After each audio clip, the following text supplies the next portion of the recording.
Welcome back, guys. Episode 2, and today we have a very special guest joining us, Mr. Tommaso Martinelli, or better known to most as Tomo.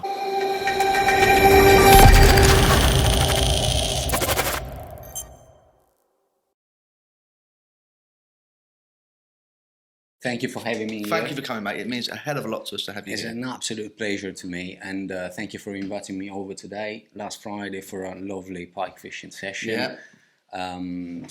Looking forward to one more session today at some point. Yeah. We get this podcast bashed out really quickly. We'll get a bit of fishing done at the end of the day. That's the idea. So hold on a minute. Go on. He's going to get out before we are, because we've got another one. I know, yeah. So Tom's going to beat us out there to the fishing. Right. But we've got this more recording once we're all gone, so you can go fishing. You didn't tell me this, right? Yeah. So I won't take advantage of that, though, I promise you. I would expect you to. Yeah. look at the shock. I know, yeah. That's all right. I'm going to give you the slow boat. So I think the best place we should start is because I know Tom relatively well. Some people out there will, some might not. So I think the best place for us to start is with Mr. Page over here. I think it's pre-prepared, a quick fire quiz. I was just getting my timer ready. Oh, good. It's already ahead of me. Yeah. So I think this is a good way as any. Is we're going to try and do this with all the guests, and it gives people a good way and a little bit of an insight into the person and where they come from is in their background in fishing and life. I'm going to let Andy lead away. So, Tommy, you've got 2 minutes. Okay. You're going to get 8 questions. Number 8 is the most important Got question. 2 minutes for 8 questions. Yes, and if Wow, you that's start big. to ramble on, I shall cut you. Just Okay, kick yeah. me under the desk. No, I'm going to kick you under the desk if we're talking about secrets. Yeah. We had this discussion beforehand. I won't, I promise you. Right, okay, so it's a 2-minute fire quiz, not quiz, 2-minute fire guest Interview. Who are you? And your 2 minutes start now. Cool. Tommy, how did you start fishing? I started fishing as a kid, as pretty much anybody else, I think, with going out with my grandfather, catching small fish. And then one day, almost by mistake, I've caught a bigger fish that happened to be a tench, and I loved it. I loved the feeling, the pull, and I got me tench hooked in Italy? fishing. A tench in Italy. Because you grew up in Italy, didn't you? Yeah, back in the day, it was full of tench in some streams. Now, a bit less because they're very sensitive to pollution, as you know. So some Italian waters are not what they used to be almost 40 years ago when I started. And you went into competition fishing, didn't you? Because my next question is, what is your most memorable competition? My most memorable competition is when I came in second at the Italian Championship in trout fishing. I think it was 2009, and I went so close to win, but that day I discovered the gap between a skilled angler and a world-class angler. He just found fish where I thought they were known. He just fished behind me. We're going to expand on that in a minute, so let's hold that one. You've got a minute left, we've got to speed up. Favourite fish species? Perch. Biggest fish? Ever? I think it was a 60-pound tope. Iconic figure, not necessarily fishing. My grandfather. Perfect. We'll expand on that one later. What's your fishing target for this year? I want to catch a 30-pound pike off the Trent. We're going to have to pick brains later. And you've got 30 seconds left, and this is the most important question. Right. Who's the best angler, Andy or Charlie? It's a very tough question, this one, because I haven't fished with you extensively. I did fish with Charlie. Charlie's got a great watercraft. Don't give us a politician answer. I will remind anyone that's watching this, I will go and look at my channel. Me and Tom went fishing on Hannyfield, which is notoriously hard. First place I dropped the boat with no electronics, no nothing. Tom had a pike first cast. So I'm just going to drop that in before. But you didn't Tom, catch the fish. No, I didn't, so, but I'm just a good guy. Anyway, time's up. Thank you. That was lovely. I like that. How did that feel? Was that okay? Apart from question 8, because there's only one answer, but there we go, yeah. Right, before we start, guys, don't forget to subscribe to the channel. Don't forget to share the podcast, because we're trying to get other people involved, not just anglers. Don't forget to tell people about Hook Me Up Lure Box, because obviously we mentioned that episode 1, ideal for birthday, Christmas presents, for the year-long subscription. And finally, if you watched episode 1, you'd have seen us talking about Wolf Creek rods. Now, Tommy turned up as we'll be honest, filming episode 1 because we're trying to ram everything into a day. And just to keep him out of the way, I said, just go and throw this about. So he's been out the front, and luckily he didn't catch one of my pet pike that I'm about to go and catch later. But joking apart, we're not stocking this yet, but this is the new Wolf Creek jerkbait rod. Now, you were quite amazed about this rod, weren't you? It's absolutely fantastic. It's phenomenal action. I mean, what I really like about it, although it's a two-piece rod, it's got such a through action. Normally with two-piece rods, you can actually feel the joint, especially heavy rods. You can feel the cracking there. These works exactly like a one-piece rod, and I didn't have a chance to catch a fish on it yet. I will. I will try at least, if anything. But it's phenomenal. I could feel probably 18, 70 yards out, a little bit of weed hitting the jerkbait, and that means that is a very sensitive and well balanced. Well, forget the reel's not the right reel. It's just what it's what I had hanging around. But yeah, this is a great rod. So excuse the pun, guys, but actually not the pun, the promotional, but sales here. But this blank is really good, isn't it? It is. And obviously that's why there were Pike rods. I'm pointing over there. They're behind the camera that we've got in stock, which are going quick, I might add. We may get these in if there's enough demand, and I think we've got one sale already. I think you do, because I really like that. I really do like that rod, honestly. So this is where we're trying to promote the community within the podcast. So guys, if you're interested, just let us know. We can get these niche items in. But obviously, it takes a bit of organisation because obviously somebody has to go to Sweden to go perch fishing. What a shame. What a shame. Hard life. And then bring them back. So that's how Tommy's going to get his jerkbait rod. So I just thought I'd get that in the beginning because I would forget otherwise. Yeah, definitely. Just get it out of the way and don't forget about it. I won't, no. But yeah, so guys, get in touch with us about everything to do with the rods and we can go from there. Right, so let's expand upon yourself then. So you were obviously born and bred in Italy. Absolutely. And then obviously your grandfather, he was your most iconic figure. That's a good answer. He's my hero. I grew up without a father because my parents split when I was 3 years old, and so everything that I know and learned about being a man, I learned it from my grandfather. Wow. He's been always there to support me, to help me, to guide me, and it is even more than a father figure because a father is relatively young. When you're a kid, my grandpa was 55 years older than me, so he really had to put everything he had into giving me that role model that I wouldn't have had otherwise. And I don't know if I'm a good person or not, but whatever I am today is thanks to him. So wow, that's powerful stuff. That is the truth. Yeah, it's strange. It's very similar to myself. My grandfather was the same as my father figure and my granddad at the same time. My mum don't know if she's good as a mum, but there's only so much a mum can do without that, especially for developing young boys.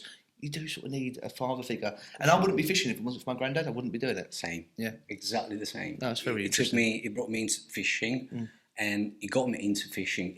Of course, they come from a different generation. So my grandpa was from 1922, so the silent generation. He took part to basically World War II as a soldier.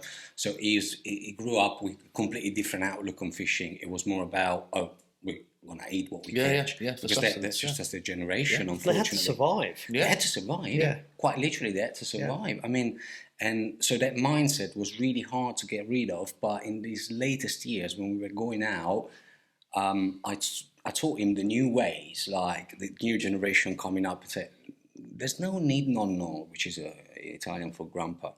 There's no need, nonno, to kill that fish. There's no use for it. We've got money now. We've got supermarkets. Life is different, vastly different. And so watching my grandpa with his old lens, just treating that fish carefully and putting it back, oh man, it's probably one of my fondest memories. Brilliant. That's brilliant. Yeah, it's powerful stuff, isn't it? Yeah, it's cool.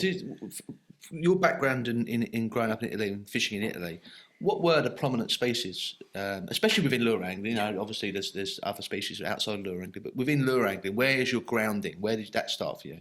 So I was born in a part of Italy that is called the Tevere Tiber River Valley, and so my biggest the biggest predatory species to target in that area, like in terms of presence and how widespread is the population, is trout.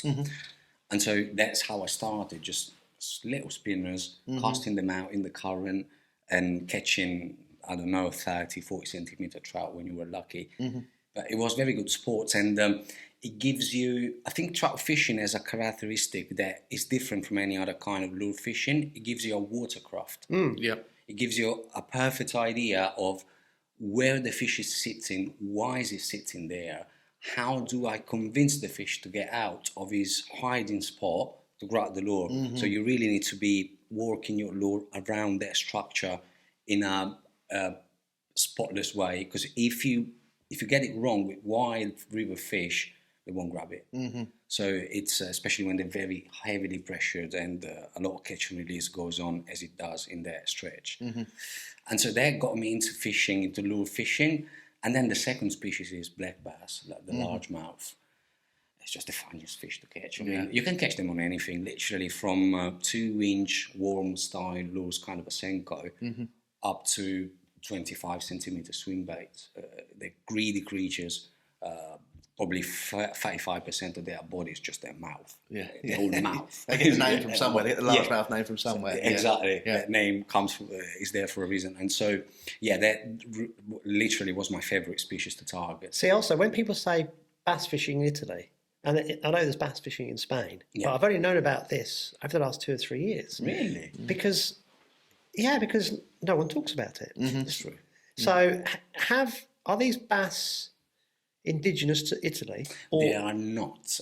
what's the history behind it? The history is a pretty common history. As you know, Italy is part of NATO, same as England, and so the American soldiers brought them at the beginning of 1900. So I think it was right after World War One, something like that. Oh wow! Yeah. And the weather in Italy was completely different from the UK, so they just Thrived. They just thrived, and they actually in some waters they became a problem because they were thriving so much, and they such a greedy predatory species that they decimated the original population of fish from those water courses. But then, of course, things balanced themselves out, and as of today, is a very well balanced species. They don't live in rivers, because that's their characteristic. They don't really like running water. Right. Italy, as you know, is all like up and down kind of territory. It's not flat, same as England. So the rivers have a really strong current, 90% of them, and the bass don't like that. So they live in lakes, still waters, ponds, wherever there is not much movement in the water and a lot of vegetation. You're likely to find bass in Italy, pretty much. Right. Okay. They at the beginning they were everywhere, and then slowly their niche reduced to. Are they classed as non-invasive now, or They have a closed season, so there is a closed season for bass. Right now, I think it is because they're spawning. They are on the, they have a habit, same as zander. They nest. Yeah. So, and when they nest, they're very protective. So, to be honest with you, catching a bass, even a 5, 6, 7 pound bass on a nest, a kid can do that, because whatever you drop in there, they're so protective. It's not even a feeding response; it's a defensive response. Exactly. Yeah. So they just go defend their spawn, literally, because they're very, very careful parents. They really look after their spawn, and so some people just go out there now and catch this massive bass and show them, oh, this is pre-spawn picture, but I'm posting it right now. Come on, man. Yeah. I know. I mean, they spawn in shallow water as well. So all you need is literally a pair of polarized sunglasses, whatever looks like a little fish or a crayfish. Drop it near to that nest, and you're gonna get the fish. Everything can do that. Everybody can do that. I really enjoy watching like the Scott Martin Challenge channel, particularly when they have their competitions and they go to their houses. And when they do the sight fishing, it just looks incredible how they spend 20 minutes, half an hour on a fish trying to entice it to take. Yeah, because it's I mean, again, in some waters where everybody does that, of course, fish grow suspicious, so they will check. Yeah. But in Italy, there is a closed season. You cannot fish for them. So some people just don't care and they fish anyway. And so those fish likely never seen a lure and don't expect to see a lure at that time of the year, because they don't get targeted, so they don't get pressured like that.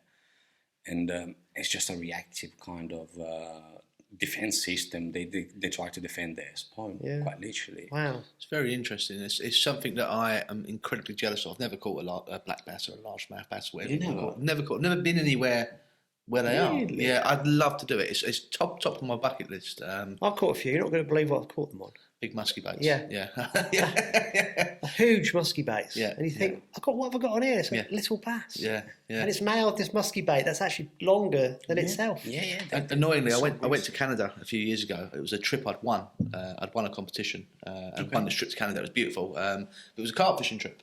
So I went to Canada carp fishing, which was it was fun. We caught loads of nice looking big wild carp. At the time, Charlie was obviously a bit mentally Yeah. disturbed. I've been going to Canada to fish for carp. Here's the thing, right? So since then, where I was, I've now learnt on the St Lawrence River was like one of the smallmouth capitals of the world, and I was on top of it, and I didn't do it. How frustrating is that? I knew I was there. I had it. I was in that water.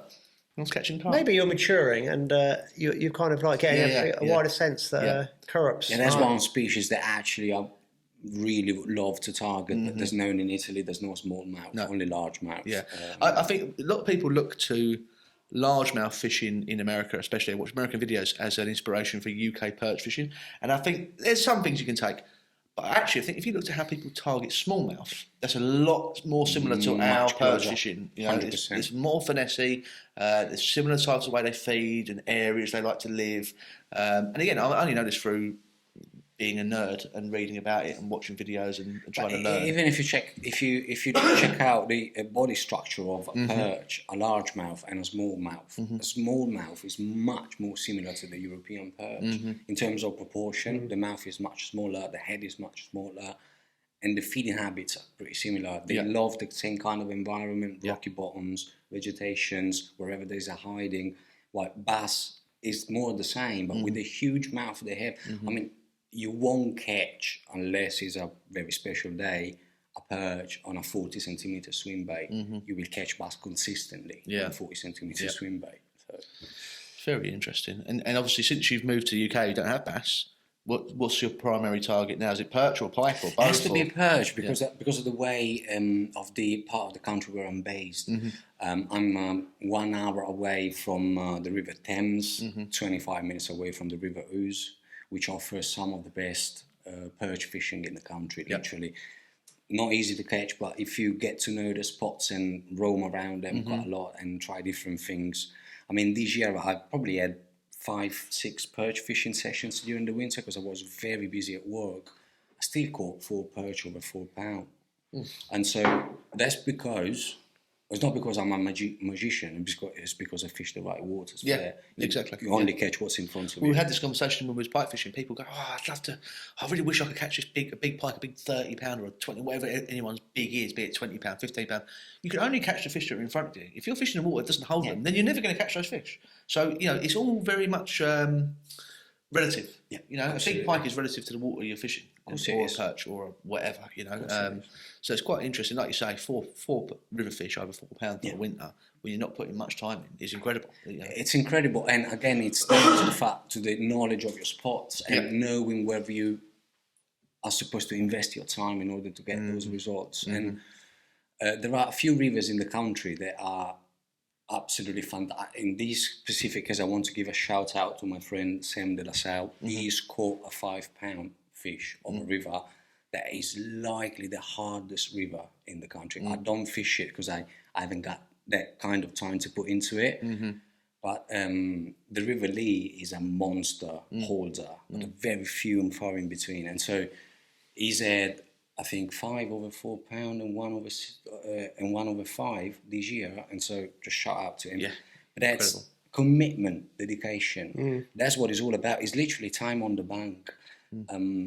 That's the greatest asset for an angler. Actually, if I have to say what's the secret to catch big fish, time. Yeah, it's time on the bank. There is no substitute for that. Yeah, and fishing the right waters.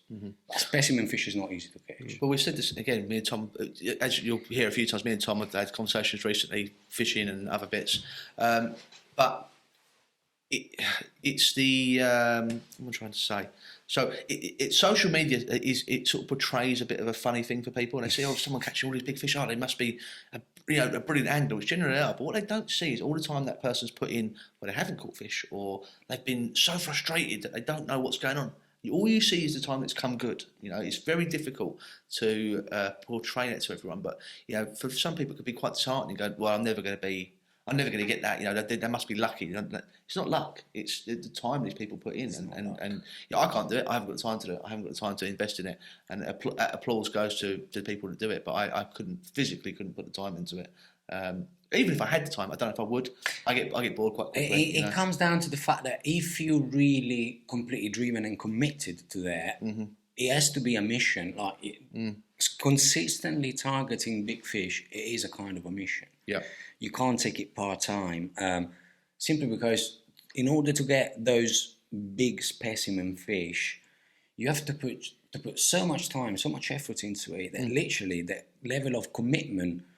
Sometimes I wake up at 4 a.m. in the morning. I'm gonna go out, and then I say, "Oh, do you know what? The weather is not nice. I don't feel like it. You know, I'm just gonna have a coffee, a fag, and go back to sleep." Quite honestly. But I've been absolutely 100% committed to fishing for quite a long time.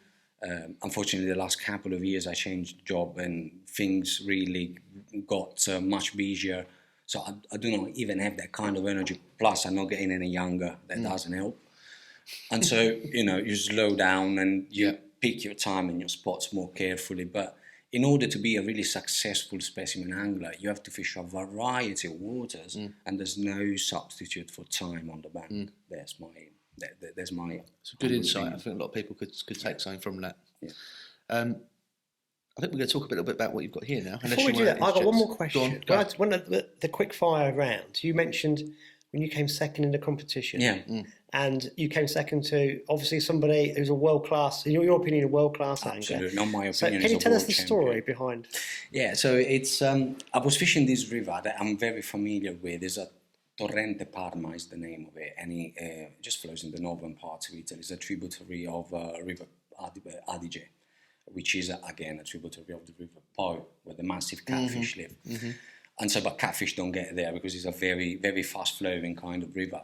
And so I knew the spot really well. I knew that river really well because I practiced for months. I was completely committed. I thought I had a shot at winning there, so I really gave it my best shot. And this gentleman lives in a completely different part of Italy. He probably fished it 3-4 times. And he's an absolute world-class angler. Who is it? He won 4 world championships, to give you an idea, as a trout angler, trout fishing, spinning competition. His name is Christian Cavani. He's absolutely like next level angler. And so we were fishing this spot, and I went into the swim, and I swear to God, in the way I see it, there was no fish in there. I couldn't get a bite. And it was just the last few minutes of competition. And this guy just came behind me. And I mean, if you don't fish spinners in the current and that level, it's hard to explain. But imagine a size 000 maps on a current that literally, if you go in, it drags you away. That's how fast flowing it was. A size 000, which is maybe 1.2 grams or something like that, with a blade that big, cast it out. Don't ask me how he managed to get around the rock and leave it there 20 yards away from the bank, and got 3 fish out. Wow. 3 fish behind the rock. I was fishing heavy because I haven't got the kind of control that comes with being world class. Yeah. Controlling a lure of that size, in that current, in that depth, at that distance from the bank, is something only world class anglers can do. And yeah, he schooled me. He took me to school, and I could only admire it. Yeah, the art. I mean, you get, sometimes you get angry when you lose a competition for, oh God, I lost it. I could have done this. I didn't deserve it. He is a much better angler than I. If I won, it was just by luck. Yeah. You see, you're obviously a very good angler because you recognise someone who's incredible. Oh yeah, there's levels to it. And this is what frustrates me of competition angling, particularly in this country. A lot of guys don't. Angling doesn't. So I used to play a lot of rugby. Let me give you a context. Let's put this into context. And on the rugby pitch, if someone was bigger and better than you, it was obvious. Of course. Because they'd either run over you, run around you, or run through you. Or if they were a prop, they'd destroy the opposition prop. If they were, do you know what I mean? Whichever position you played, and therefore in rugby you find your right playing level very quickly, and you can improve. Yeah, of course. In competition angling, there's a lot of people think they're very good, and they're not. And because angling, you don't get run over or someone doesn't run over And it's, you. the guy won because he was lucky. Exactly. He wasn't. But the good anglers can recognise somebody who's done something really well. Of course. They want to learn, Of course. and they want to then get better and better. I've and better asked and better them, and better. show me how you do that after the competition. Of Because course. I think it's up here. You were playing rugby. You got run over. Yeah, Someone of ran, course. you didn't tackle. Do you know what I mean? And you wanted to learn, and you recognise the skill level of that person.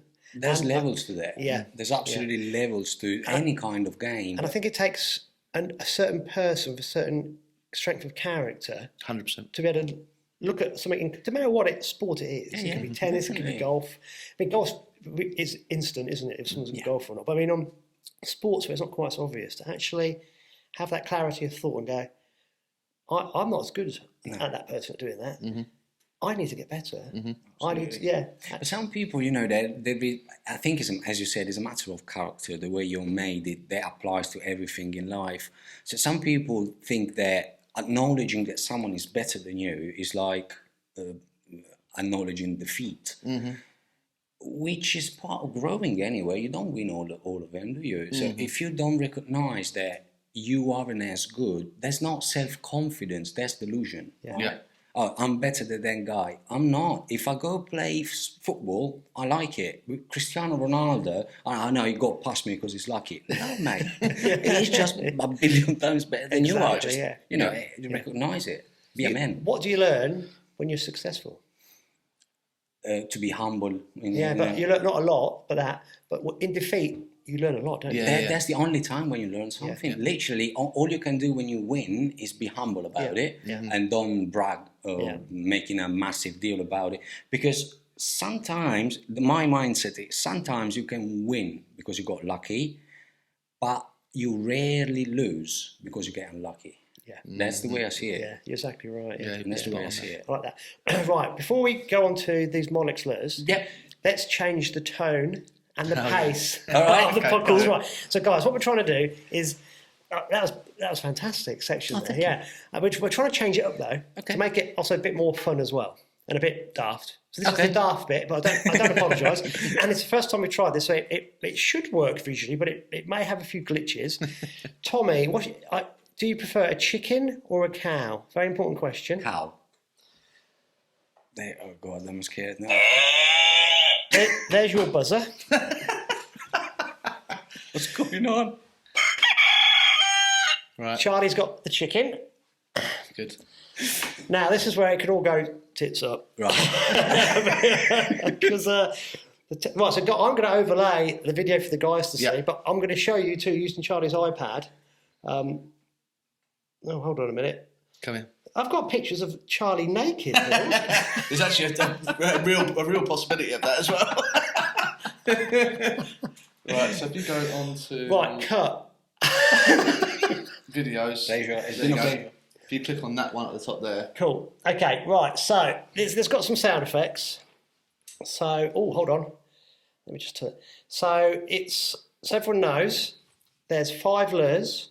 You've got about 10 seconds to tell me what the lure is. I'm Obviously, terrible you at have that. to use your buzzer first. Okay. Don't be too aggressive because these aren't very expensive ones. This is great. It just And collapsed then underneath. I'll hopefully pause the iPad in time. So are we ready? Off we go. Okay. 10, 9, 8, 7, 6, 5. Well, that was early. Is it Man's Baby 1 Minus? The problem is I've got to remember what I've got. I can't even see a bunch No, of it's not. pixels. No. Okay, it's not. Right. It's a Simon Butcher. 3, 2. I know what It's it is. Shakespeare. I can't remember the name of it, isn't it? So, I give up. It's the Shakespeare Big S. 1, 0. It's the Shakespeare BS, isn't it? Look, this is my... There we go. There we go. Right. Yeah, Let's sure, go, we don't let's go remember. number 2. 1-0 for me, yeah? I hope someone's keeping score. Right, hopefully. I suck at this game. I'll take it. 9, 8, 7, 6, 5, 4, 3. I know it. Oh, I know it. Abu Toby? yeah. Yeah. So that ran through... Oh, You've muted it. Have I? Yeah. That's it. That's it. Oh, what's that doing there? Have we got it, Toby? Right, so Oh, click the cross. there we go. Right. Number 10, 9, Oh, Jesus Christ. 8, 7, what is 6, 5, 4, 3. That's mine. I designed that lure. Come on. It's a Mollick's fault flex. Yeah, I designed that. There you go. 3-0, just in case anyone's keeping score. Okay, I can go now. Brilliant. Right. Oh, can you see that? They're at the bottom. Don't look at the bottom. I'll put So my you tap the middle of the screen. I know what it is. 8, 7. How can you see what it is? Is it a Mirror's Mouse? How did you get that from How that? the fuck? Come on.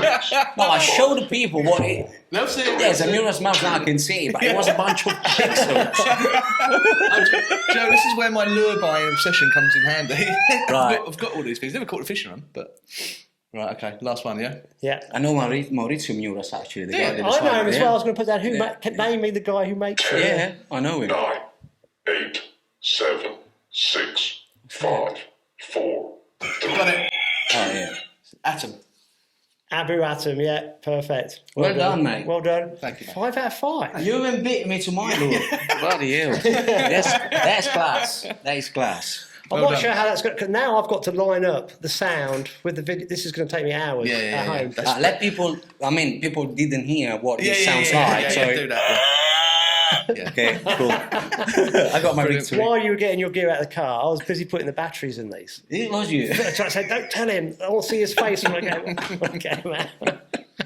Right, so what we're going to do, every time we got a guest on, Thank you, so when you do episode 4, we've got another quiz. Yeah. I don't think it's a buzzer round, No, it's not. but you're going to beat me because I'm crap at sort of this. I'm sort of thing. terrible at lures. So you get your own back. I mean, I know the lure. I know exactly what lure is, but I can't associate the name to the. I can't. I'm a bit of a And colours. nerd. I'm a bit of a geek, so yeah. Colours, I just go, where's the purple one? Yeah. Or I mean, you beat me to the lure I You designed. designed, yeah, So there yeah, you go. That yeah. tells you all you need to know. sacked. Well, you can get some credit back with Mollick's by showing these lures. Yes. So, Sorry, Carlo. So I asked Tom to bring a few of his favourite baits that Mollick's produce, and he's going to talk us through a couple of them. So if you maybe pick up your second favourite first, and then we'll go on to the one So after. I'm not talking about the perch lures today, because No. today we're focusing on trying to target some pike Yep. later. Yep. So I brought a bit of a pike selection with Yep. me. So I want to start with the newest addition to the Mollick's catalogue. And this is an absolute masterpiece. I mean, you need to see. Are you taking you've got 1 or 2 spares for Andy? I might take one. I've seen this thing in the water. It is The incredible. action is out of this world. Does it And blow out and flip and...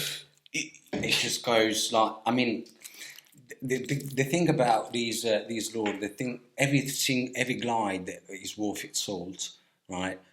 Has a 2 separate action. One, you use it just on a normal straight retrieve, and this is a slow sinking version. So this is the glide bait 140 slow sinking. So if you cast it out and you retrieve it, it just comes like that towards you. On a straight retrieve? On a straight Yeah. retrieve, it's just very nice and through action. But then if you start doing what you're supposed to do with it, which is just casting out and then spin, stop and go, stop and go, stop and go, it sinks. It goes down, and it goes down in such a way, I mean, it goes like 4 foot on one side, 4 foot on the other. It looks like a jerk bait. And Thank you. being very ultra slow sinking, if you are not drifting, you drop your anchor, cast it out, retrieve it like really in like that, and if you see a pike, if you have electronics or anything, you see a pike, just leave it there. You will see these on the live scope, it just doesn't move. It stays there like It this. suspends perfectly. doesn't It suspends like nothing else. Because we're going to talk about jerk baits a bit more in episode 4. Yep. But isn't it interesting that they're making them smaller? Yeah, but you know what? The thing is the profile. Yeah. What I really a very underrated characteristic of a lure. I've seen most pike anglers don't really give it a lot of credit. Oh, I caught a fish on a 50 centimeter lure. Yeah, but it's a worm, basically. So the profile is very small. What I reckon a pike sees in the water more than the length of a fish is the depth. Yeah. So how thick the fish is. Yeah. And it could look like a perch, it could look like a bream, it could look like a skimmer. And I really think that it triggers pike in a different way compared to, and now this is a trout water, so we have to consider the environment we're fishing. So they will be used to see quite slender kind of fish, lanky, long and thin trout-shaped kind of fish. But there is something about a big profile that really triggers the better fish. I noticed that with perch and with pike quite a lot. So this isn't the new one, is it? it's brand new. This yeah. is new, is it? This What's brand it? new. Is it just called the glide bait? The glide. Yeah. Glide 140. 140. I like that. That's They nice. do two versions. One is the floating Yeah. that just stays on top of the water, and that's more, when you're fishing heavy covers. It is a bass fishing lure, so it's been thought about, the structure around it is thought about bass fishing, but it's phenomenal for pike as well. And so the action, that actually, you really have to see the action of that. I've done a demo during the big one. The big one, yeah, in the lure tank. I mean, people were just blown away in the big tanker. The way this lure moves, I said, I can't believe that it's actually, is not electronic. I mean, it's not fake. Yeah. That's literally me. And then there is another little thing that I like to add, because it's such a well balanced and such a nice action lure.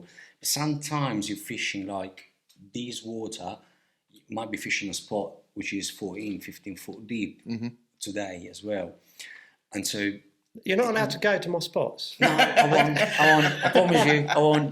No, I'll be bank fishing until you're done, and then we'll go out together. I promise you that. I'm not that kind of cheating. I don't like that. I like a fair competition. A Right? fair fight.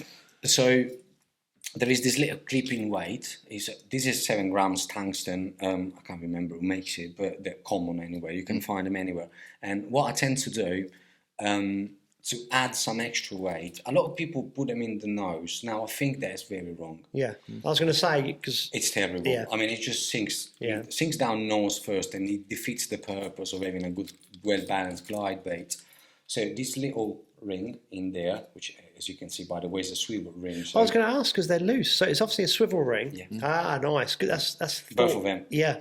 And that's, How many fish have you lost to there? I mean, in my pike fishing days, I've in Italy especially, when swivel rings weren't as big of a thing, I've had actually a very big pike, luckily my PB at that time, completely breaking off the treble, because Twisting. pike do the death roll Yeah. at some point. They do that. yeah. And when they start rolling like that on the surface, if this doesn't go with the movement of the fish, if the fish is really heavy, like talking about 25-pound class plus, something is going to give up. Yeah. It can either be the armor inside, it can be the ring, Yeah. it can be the treble, it can be one of the Or just the hook hold itself. You just open up the hook Or, hold. or and- it's just the hook opens Yeah. and the fish Yep. goes. Yeah. And it's I as like simple that. as That's a nice bit. That's nice touch. So what I do is a clipping weight, and I put it there on that little ring. Now, of course, I can't do that live because that's the way it goes. But yeah, I just put it there on that little ring, and there you go. And there you have it. And do you find that doesn't upset it too much? That doesn't affect the hook operation. No, it doesn't affect the action of the bait. No. It still goes down very, So its very centre flat. of gravity must be somewhere Yeah. about there. Is that Yeah. the centre of gravity? Now, good lures like the Gantro, like I mentioned, that I love, is one of my favourite swim bait ever. All of them have the centre of gravity right on top of the front eye. Right? So there's exactly there. So whatever kind of weight you put there, it won't affect the balance because it just balances itself out. I see a lot of people tend to put weights distributed between the back and the front. That's wrong. Yeah. That's completely wrong because it's going to affect the tail Yeah, action. exactly. It's going to affect the mobility. You have to be so careful adding weight to lures. You've got to know where to put it. Yeah, absolutely. Yeah. But good lures, good hard baits, they have the centre of gravity is exactly on above this eye. Yeah. So it's designed like that because you can add weight to it. Yeah. Yeah. I need to speak to, it looks like that one's the same. I need to speak to Anders about this, but I don't want to upset the action of these. But we'll talk about these more. That is a lovely looking bait. And isn't it amazing how few people in this country are using jerk baits at the minute? It's crazy. To me, it blows my mind. Yeah. I mean, I know this is not the episode for jerkbaits, so I won't be long with jerkbaits, but there's not much better when it comes to targeting pike, Yeah. post spawn as it is right now. given their time to grab a bait, their quick, jerky kind of movement, their swipe to the right, swipe to the left, they can't resist it. I think the problem was that jerkbait fishing in this country was always massive, Yeah. things like this. And actually, as we're discovering, because the UK lure angler is so far behind American and European lure anglers, we're still playing, I reckon we're still 10, 15 years behind, playing catching with lots of things. And Catching up quickly, though. catching up quickly, but recent your years. jerkbaiting was so, the old guys that used to do it, don't do it now because they think it damages the fish too much because of the big hooks. But the new guys are using other methods, not jerkbaits. Whereas going to small jerkbaits with smaller hooks. Exactly. You don't use a size 5 or hook. No. And you don't use a 50 centimetre musky jerkbait. No. That is not the kind of jerkbait fishing you want. But most people confuse casting lures with trolling lures. There is one problem that I've seen, and I've seen using like massive crankbaits like that are designed for musky but for trolling. Back in the day, you see, all we got in this country were basically big bass baits or musky baits Yeah, that's it. in the 80s. And I think this is where this is all spawned from. As of today, I mean, if you were to ask me what lure will you take with you any day, any time of the year, if you only can take one pike fishing, what would it be?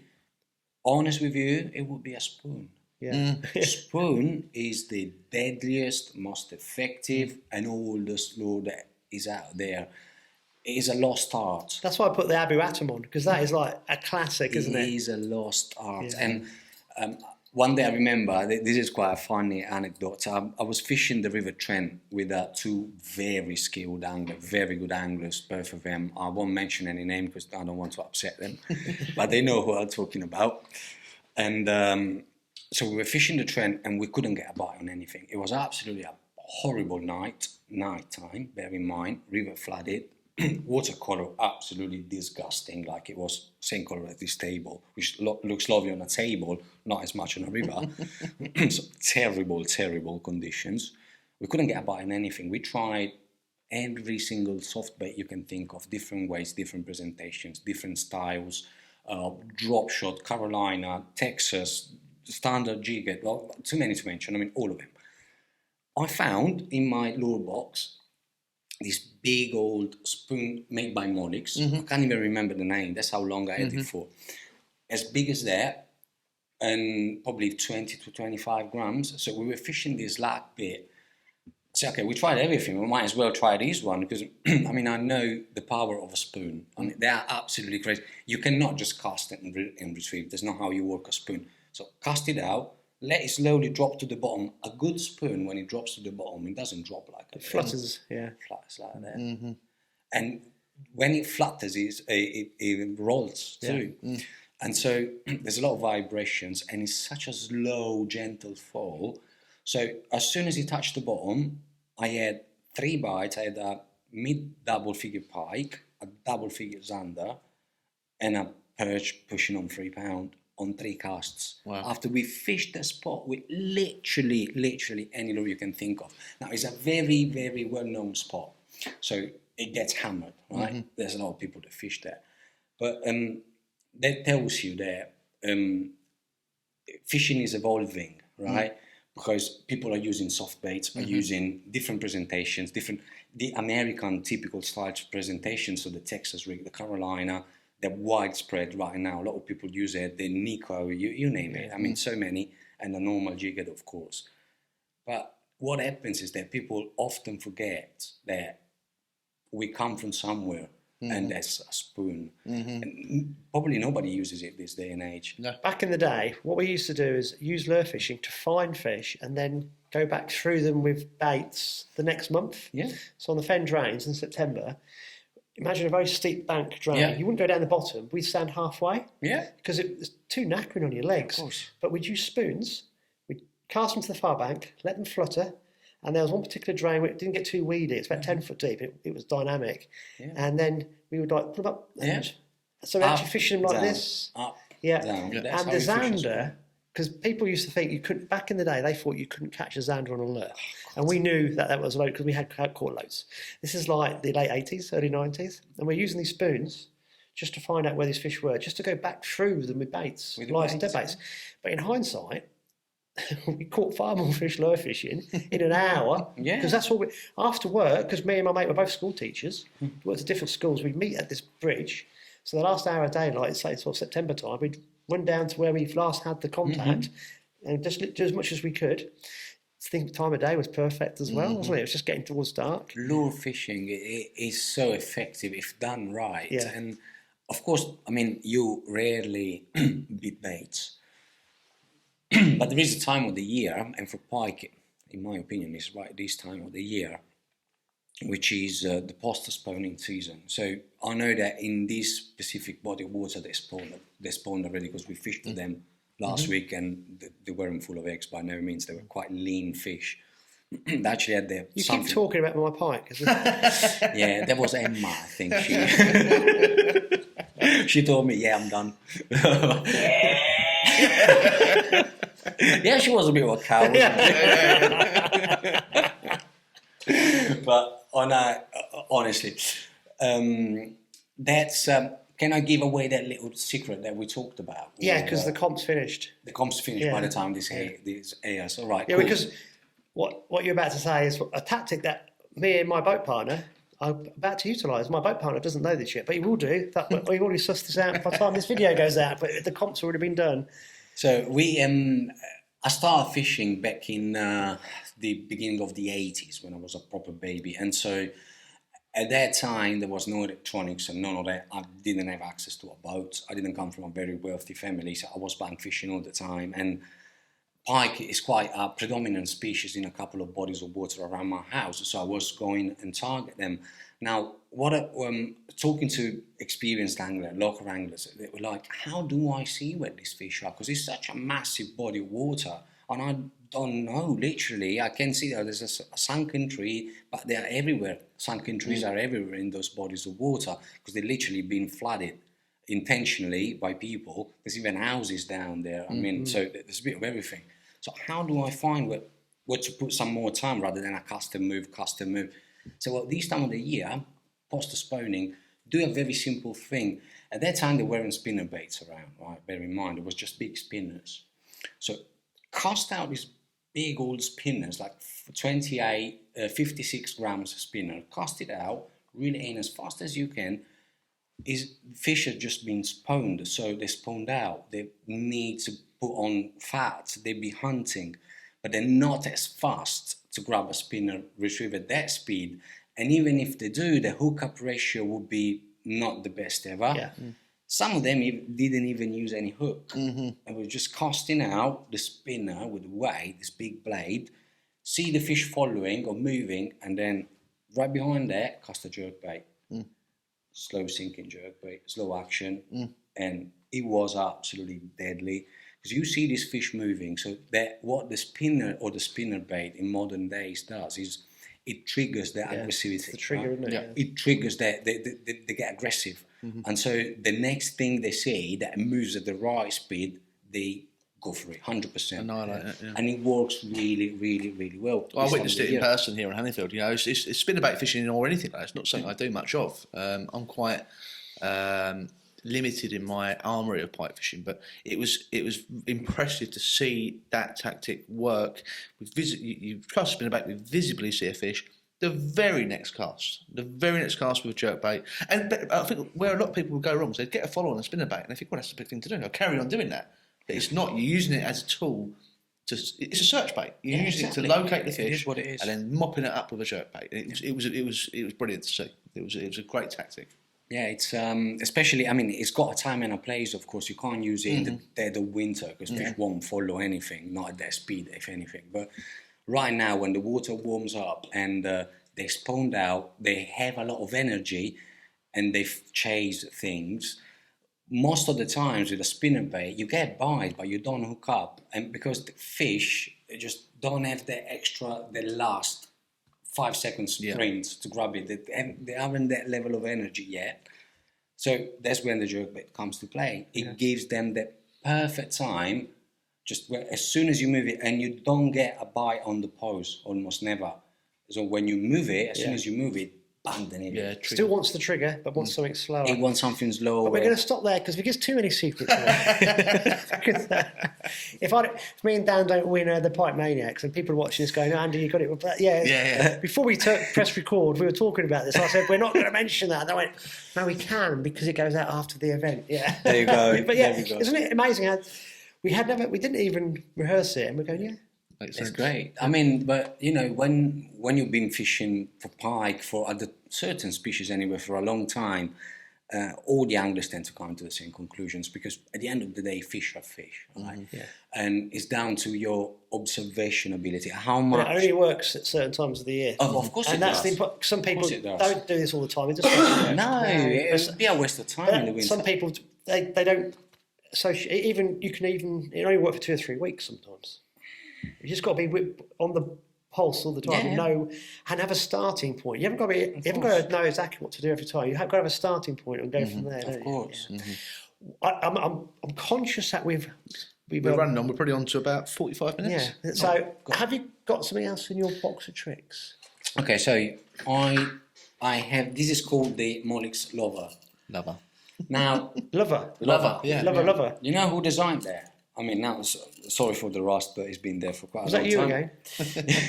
again? No, this has been designed by an angler that can teach us a couple of things about fishing. That's Mike Iaconelli, a bass fishing legend, bass master champion. Yeah. Can I have a quick look? Of course you can.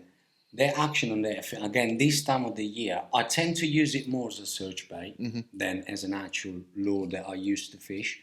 But it sinks really nicely, and the action is like a big, slightly slower jerk, chatter bait. That must push on a hell of a lot of water. Pushes a ton of water. You can use that pike jerk bait rod, and you see the rod going like that. That moves so much water, so much more than a spinner bait. Yeah. Very interesting. And so I really like that. Actually, I dug it out yesterday from my Molix stuff. Yeah, because the idea of... because I want to give it a go. Does it come with the tray? Or No, yeah. they actually I shouldn't mention that, but there's a Z-Man. The reason I say this is we were using a lot of chatterbaits in Sweden in June, and we were putting Wolf Creek do a little 7 and 11 centimetre shad, and when we dressed them with the 7 centimetre shads, the catch rate went through the roof. And I'm not that experienced with chatterbaits. I use them a bit for pike, but not for perch. And I couldn't believe the difference. I thought putting more stuff on it would have made it less appealing for perch. Okay, there is I will give away one little secret and then I'm done. One very little secret for trout, because we're on the right place for that. So I've done trout fishing competition for most of my life, or my fishing life anyway. And so I was using trout area spoons back in 2007. Yep. When they weren't even a thing, you couldn't find them in Europe. I was buying them in Japan and bring them over and doing all my fishing. So there is a little trick. Even with area spoons, it works. First of all, they're all single hook. And so sometimes you cast them out, you don't get a bite. The very same spoon, you know Berkeley, they do the little honey worms. Yep. Okay, buy one of those, put it in the hook. Yep. Like in the curve of the hook, you cast it out, and you'll see that the action stays exactly the same, but there is this bit of color that just swings because the hook swings, but you can't see it, of course, because the fish can't see it either. Yeah. But then that adds the extra movement, the extra bit of color, and in days when nothing works, that catches your trout. Wow. So it's pretty much the same principle, really. This works without, but there are days when a shad, a trailer, or any kind just gives that extra visibility, extra action, extra profile. It just triggers bites. And It just shows. I mean, we're plugging it again, but shameless plug of the Hook Me Up lure box, because there'll be baits in there that you can experiment with. Yep. Yeah, of Putting course. trailers onto things like this is experimenting, because what you think won't work, don't think we're not finished. Just give it a go. Yep. So is this bait fairly new, Tommy? I think it's a 3 years old bait now. And it's called the Molix Lover. Molix Lover. And what depth does it work best in? Because it's quite a heavy lead head, that. Oh, I can use it. I used it in 40-foot water quite literally. Just cast it out, probably go down 40 foot. It's going to take 15 seconds and something like that. And then just reel it in. And when you let it go down, again, 40 foot? So it's a deep water bait? Yeah. Because that's a heavy lead head. Not necessarily. You can use it like that. I like to do it because I like the action. The action stays quite steady no matter the depth. It is a kind of a mid-range kind of lure, so you can fish it in the summer just casting out and reeling quite fast to stay on the top layer of the water. Yeah. You can cast and go slower, you still have the same action, just a bit wider and a bit less erratic, let's say. The thing I like about it, and the differentiated from normal chatterbait, is that chatterbait have one retrieve speed normally. Yes. Below there or over there, they just don't work the same. Exactly, yeah. So you have to find that this is way more flexible. Yeah. So it gives you a good action, slow, fast, and extra fast. Oh, I like that. Is it? Very interesting. Cool. Yeah. Like what Mike Iaconelli knows what he's doing. Exactly. What Mike Iaconelli has... Man is a legend. Yeah, he knows more about... He's forgotten more about fishing than most of us will ever know.